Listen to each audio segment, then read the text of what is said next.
um povo dedicado à guerra. Os astecas eles vão habitar a região do atual México, principalmente entre séculos XIV e séculos XVI.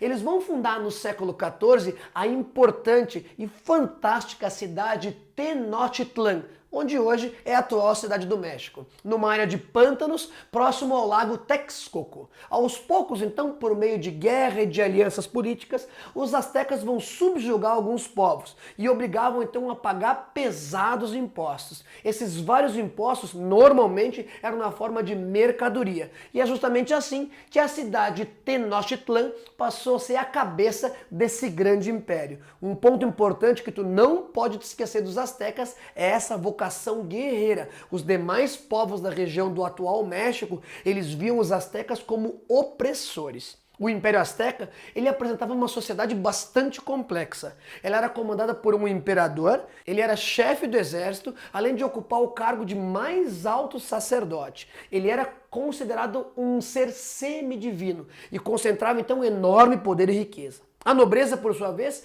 era formada por sacerdotes e pelos chefes militares. Um ponto que chama a atenção da sociedade asteca. Essa classe de nobres e chefes militares tinha uma vida bastante simples e bastante regrada, porque para a cultura asteca, o luxo e a ostentação eram reprovados socialmente, e inclusive punidos com muito rigor.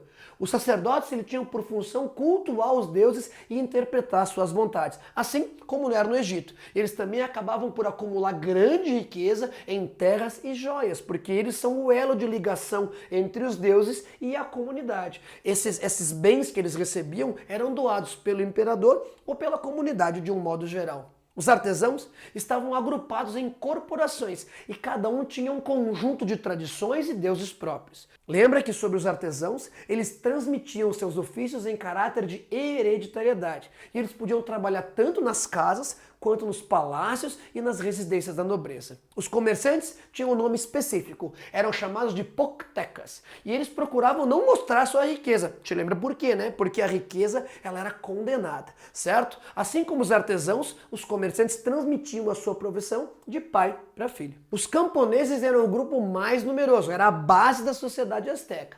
E eles, quando se casavam, recebiam do Estado um lote de terra, uma porção de terra para poder cultivar. Te lembra que nada é de graça, né? E em contrapartida, eles eram obrigados a exercer um trabalho compulsório para o Estado, para o imperador, quando esse convocava para trabalhos em obras públicas, certo? Assim como no Egito Antigo, assim como na Mesopotâmia, o que a gente vai chamar de servidão coletiva, ou também de corvéia. Na base, como sempre, escravos e geralmente prisioneiros de guerra. Os astecas tinham uma economia essencialmente baseada na agricultura e desenvolveram muito as técnicas agrícolas, construindo as obras de drenagem, as ilhas de cultivo chamadas chinampas.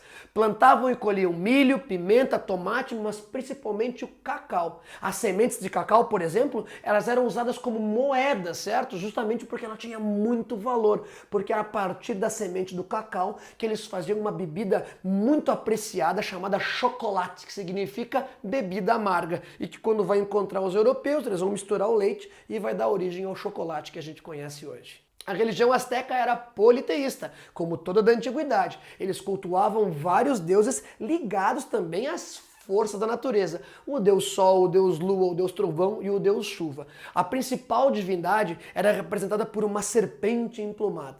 E os astecas acreditavam muito em sacrifícios humanos. Então um ponto importante da religião asteca é essa violência devido a essa grande quantidade de sacrifícios humanos. Eles inclusive compravam de outras civilizações, de outros povos, né, escravos, guerreiros, justamente para poder sacrificar nesses rituais religiosos.